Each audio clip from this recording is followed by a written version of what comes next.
Berarti kalau apalagi dalam swing trading itu penting banget ya buat kasih hasil tradingan kita itu napas dulu. Oke, mungkin tadi kan udah bahas nih soal titik entry-nya. Sekarang kalau titik exit-nya itu gimana sih? Mungkin untuk titik take profit atau kapan harus cut loss terutama di yang trading dulu mungkin. Oke, untuk kalau yang trading sebenarnya gampang. Saya ngobrol yang soal day trading dulu atau scalpingan. Dulu saya sangat bingung, misalnya saya punya target beli saham A di 100 dan saya akan jual di 120. Ternyata ketika saya pasang 120 nggak sampai, itu di 116 saya sudah kena guyur, seperti itu untuk scalpingan. Karena kan biasa kalau kita scalpingan tuh mainnya cepat banget ya. Iya. Akhirnya akhirnya tahan-tahan kah, kayaknya masih bisa nih 120, akhirnya malah ARB sampai ke 90 misalnya, akhirnya kita cut loss. Sudah kita cut loss, naik lagi dia ke 100, kan kacau. Iya. Jadi kalau untuk scalping sih, karena kita mainnya cepat dan gain yang kita harapkan juga nggak terlalu banyak, sekitar hanya 2-3%. Ketika misalnya saya beli entry di satu saham itu di 100, saya nggak lihat lagi target saham harganya berapa. Pokoknya intinya begitu kanannya harga offer, kita katakan membaca bid offer ya atau tap reading. Ketika offernya sudah diisi terus, atau foreignnya mulai jual. Kita kan bisa lihat ya di down history-nya, ketika ada foreign misalnya jual atau overnya itu selalu diisi. Anda lihat over di angka 108 misalnya, dari 5.000 lot kurang jadi 2.000 lot, ditambah lagi 5.000 lot. Nah, biasanya saya akan pasang sell atau juga banting kiri aja. Jadi jual aja 107 seperti itu biar menghindari harga drop ke bawah lagi. Itu kalau menggunakan teknik entry dan exit seorang scalper ya. Tapi kalau kita bicara soal swing, misalnya kita swing di saham-saham yang kuat story-nya, contoh itu di saham kayak ESA waktu itu ya. Itu kan dari harga 500-an juga naik sampai ke 1.600-an. Untuk di saham-saham yang strong uptrend seperti itu, kita jaga sebenarnya di trailing stop aja. Trailing stop paling gampang di saham swing itu adalah di MA5 sebenarnya. Kuncinya sebenarnya simpel aja. Pakai Oke. indikator technical moving average 5 atau pergerakan rata-rata 5 hari. Ya begitu, kalau sudah dia mantul terus dari MA5-nya, mantul terus dari MA5-nya, ya udah jaga aja terus karena bakal naik terus gitu. Karena kalau cepat-cepat jual pasti ngomongnya ya tahu gitu ya kan, ilmu Iya. trading pakai tahu gitu kan. Nanti ya tahu gitu kemarin all in, tahu gitu nggak usah jual ya, seperti itu. Jadi ketika sudah break misalnya dari MA pendeknya atau moving average 5-nya, mungkin kita bisa pasang sell. Itulah kita biasa katakan namanya trailing stop. Kenapa ada trailing stop tuh? Adalah biarkanlah sahamnya terbang sampai kemana lah dia gitu kan. Yang penting kita sudah mengamankan modal ya. Misalnya seperti itu, biasanya kita sudah mengamankan modal. Misalnya kita sudah cuan, misalnya modal 10 juta, sekarang ini sudah cuannya ada sudah 20 juta, kita amankan dulu cuan yang 10 jutanya, ambil modalnya, biarkan aja sisanya seperti itu. Sampai trennya patah, sampai moving average 5-nya patah, kita boleh pasang sell seperti itu. Jadi di saham-saham strong kuat seperti ADMR hari itu ya, kemudian saham-saham ESA, Temas, kemudian Temas nggak termasuk karena Temas itu cukup volatil sih.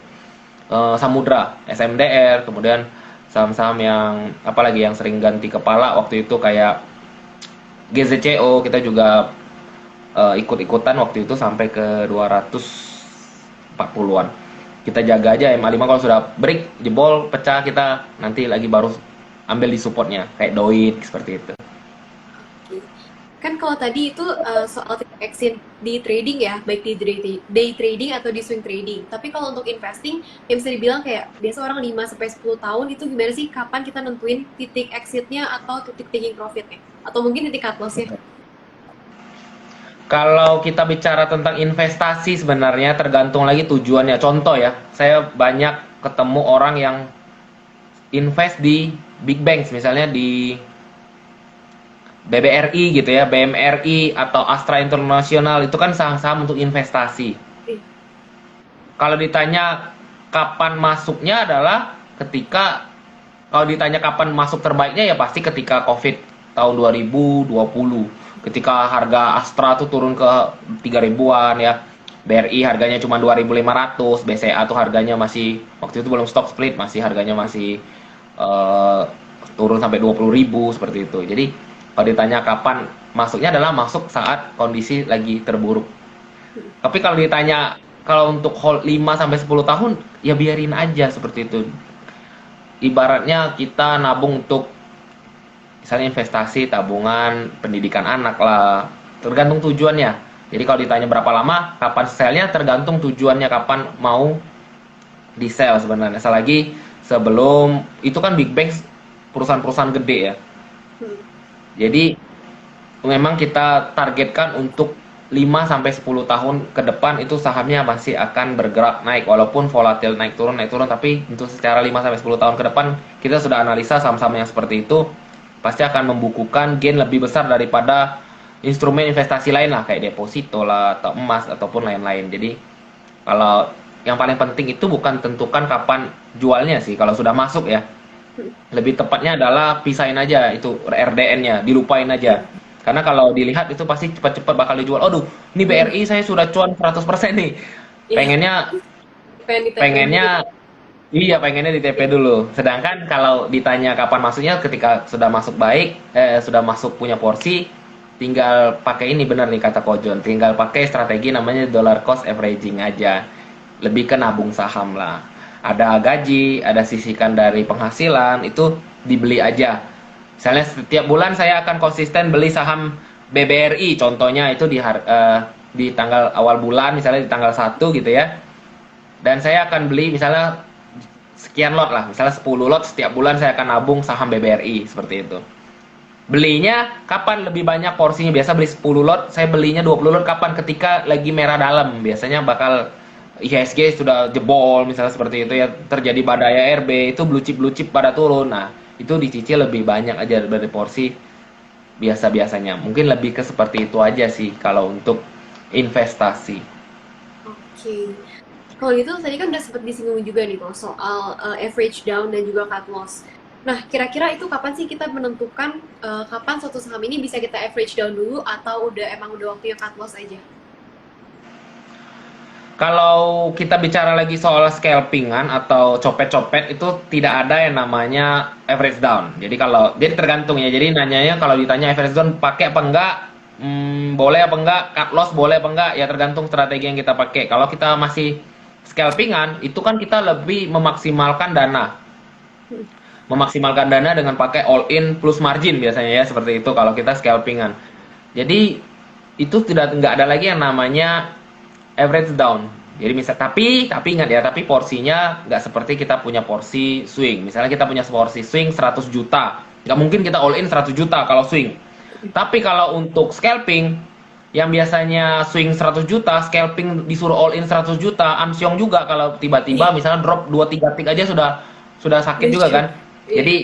Jadi porsi untuk scalping biasanya pasti lebih kecil dananya, lebih kecil. Misalnya cuma 10 juta aja di RDN, tapi sekali masuk all in plus margin. Seperti itu. Jadi tergantung juga untuk duitnya. Jangan all in tapi pakai duit yang full power. Habis 100 juta nggak punya duit lagi misalnya. Iya. Itu kan amsyong juga. Jadi nggak pakai cut loss kalau kita scalpingan. Karena kita naik 2-3% kita jual, dia turun juga sekitar 1% kita sudah langsung cut loss seperti itu. Tapi kalau untuk kita bicara swing tadi, karena nafas ya, kita cerita entry, karena takut ketinggalan biasanya. Pasti kita titip sendal dulu gitu kan. Misalnya contoh kita tahu ini saham kayaknya bagus nih. Masih konsolidasi di harga sekian. Kita titip sendal dulu misalnya. Masuk 5% dari dana. Misalnya kita punya dana 100 juta, masuk aja 5 juta dulu deh. Titip sendal lah bahasanya. Nanti ketika masuk ke titik entry yang titik beli kita baru masukkan 10% dana lagi seperti itu. Jadi itu lebih ke bukan average down sih sebenarnya, lebih memang sistemnya kita beli cicil. Dan naik pun kita akan jual cicil juga biasanya. Karena biasanya belum sampai target nanti dia turun lagi, malah turun makin dalam. Jadi naik belinya cicil, jualnya juga cicil seperti itu. Kalau untuk teknik beli dan teknik sell dari swing maupun scalpingan.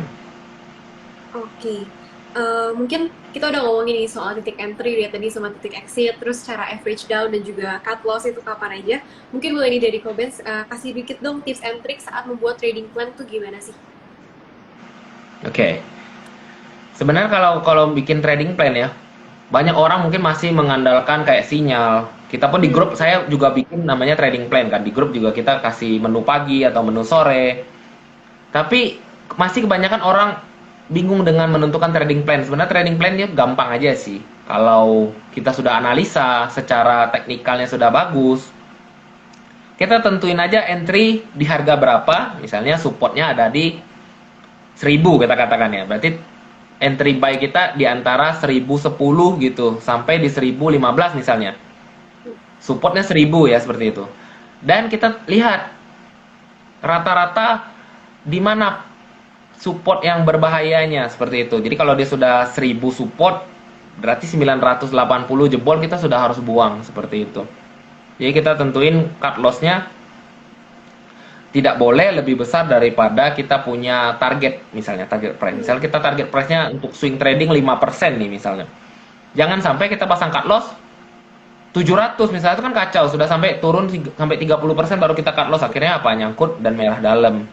Jadi risk and reward lah, kita berbicara risk and reward, kita harus kalau membuat trading plan, risk rewardnya ideal 1/2 lah minimal, atau 1/3 seperti itu. Jadi cut loss di minus misalnya 2%, kita ambil take profit 5%, masih oke lah kan, masih bisa ditolerir. Jadi jangan sampai kita buat area cut loss-nya itu sangat jauh sekali daripada reward-nya. Itu sudah nggak bonafit lah menurut saya. Ganti saham lain aja.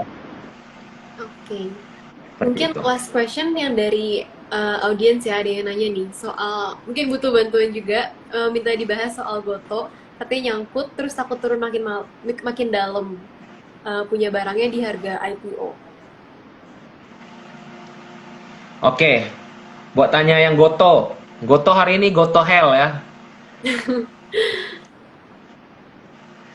Goto itu karena sekali lagi saya sering ngomong sebenarnya, saham kalau sudah dibahas banyak orang, semua orang FOMO di saham itu, pasti jadinya akan gini-gini. Ketika Anda punya barang, saham apapun itulah, entah Goto, entah saham lain, begitu beli pasti bakal mindsetnya pikir cepet-cepet sell ya kan, pasti langsung pasang sell. Ada aja yang pasang Goto kemarin sell di ARA misalnya. Begitu sudah beli langsung pasang sell. Akhirnya offernya makin lama makin banyak. Setiap orang yang beli pasti bakal berpikir untuk sell apapun itu sahamnya. Apalagi saham yang lumrah di tahu semua orang lah, dibahas semua orang. Apalagi berita sudah di mana-mana, itu pasti indikator sell, bukan indikator buy lagi. Apalagi sudah sahamnya naik tinggi gitu ya, baru newsnya keluar. Contoh, saham ABCD akan melaksanakan buyback di harga sekian. Itu pada FOMO beli, habis tuh kena banting ARB pasti, karena saham yang beritanya sudah keluar tuh artinya sinyal sell, bukan sinyal buy lagi. Apalagi kayak Goto contoh ya, semua manusia, jangankan trader, itu ojol yang nggak pernah trading aja itu bisa beli sahamnya gitu loh. Itu semua driver mulai dari yang pakai Tokped ya, Tokopedia, mulai dari ojol-ojol, itu semua ditawari saham. Jadi ya nafasnya di hari pertama aja seperti itu. Kalau sudah selesai hari pertama ya sudah. Mungkin masih banyak orang yang berharap masalah sepatu hijau ya, atau green shoe-nya. Kita lihat kemarin green shoe-nya itu porsinya sudah habis. Sudah dipakai semua sekian ratus miliar gitu. Berapa triliun gitu ya. Itu kan reportnya bisa kita lihat. Dan kita lihat itu ganjelan ya, kalau kalian perhatikan waktu di 338, 340, 338 itu yang ganjel tuh 10 juta lot gitu. Itu berapa ratus miliar gitu, banyak sekali. Dan itu ada yang ngejual gitu, termakan. Ganjelan sepatu hijaunya termakan, sehingga duit untuk ngeganjelnya udah habis ya. Tapi memang pemilik saham untuk Goto memang belum bisa jualan, dikunci kan dalam berapa bulan. Sama aja, Buka juga dikunci waktu itu berapa bulan ya? 9 bulan ya. Akhirnya apa? Bukalapak akhirnya dari 850, hokinya 850 masih bisa arah sih hari itu ya. 2 kali kalau nggak salah, sampai 1300. Baru turun sekarang sampai tutup lapak. Mereka sekarang udah nggak buka lapak lagi. Jadi belajar dari Buka dan Goto itu sebenarnya memang valuasi yang cukup mahal, dan juga pendapatan masih minus ya. Masih rugi jumbo lah. Mereka bakar duit. Jadi mungkin aja IPO itu menjadi teknik strategi exit money, kita nggak paham juga ya kan. Cuman untuk jangka panjang I think masih bagus lah Goto, karena tergolong 4 besar market cap terbesar juga ya kan di bursa kita. Cuman ya kalau ditanya gimana nih saya beli di harga IPO saat ini turun udah banyak, ya kalau mindsetnya trading udah pasti cut loss lah. Iya. Itu cut loss pun sekarang sudah terlambat. Karena apa? Harusnya cut loss begitu green shoe-nya habis sudah cut loss. Kemarin green shoe-nya sudah di 338 jebol udah bye-bye gitu kan. Tapi kalau yang masih berharap untuk naik ya kayak buka lah, nunggu 1 tahun lagi, mungkin kita akan lihat 1 tahun lagi gimana, apa nanti serok di angka 100 ya kan. Banyak tuh yang bahas nanti kalau Goto harganya 100 saya jual jual rumah misalnya. Terserah lah itu ya kan, tapi kita nggak pernah tahu yang namanya bottom. Tapi saya sih nggak ikut-ikutan IPO Goto kemarin, dan juga belum tertarik sih mau beli di harga berapa untuk saat ini, karena belum ada sentimen yang cukup menarik. Saya bilang di Tekno belum ada sentimen, maybe nanti ketika sentimen Tekno sudah mulai jalan lagi, sektor-sektor telekomunikasi biasanya kalau Tekno itu combine-nya ke telekomunikasi itu, nanti kayak saham-saham chain, tower itu sudah terbang-terbangan lagi ya, kayak Friend gitu, Excel itu berterbang-terbangan, biasanya menandakan sektor teknologi itu muncul. Jadi kalau kayak Rahel tadi tanya kapan teknologi manggung lagi, ya kita lihat rotasi sektor aja. Saya pernah bahas tentang rotasi sektor. Ketika nanti rotasi sektornya sudah ada bau-baunya ke sana ya kan, biasanya CPO-an sudah melandai, koal-koalan atau batu bara udah melandai, komoditas sudah turun. Yang sering manggung nanti adalah telekomunikasi sama tekno. Maybe akhir tahun lah ya.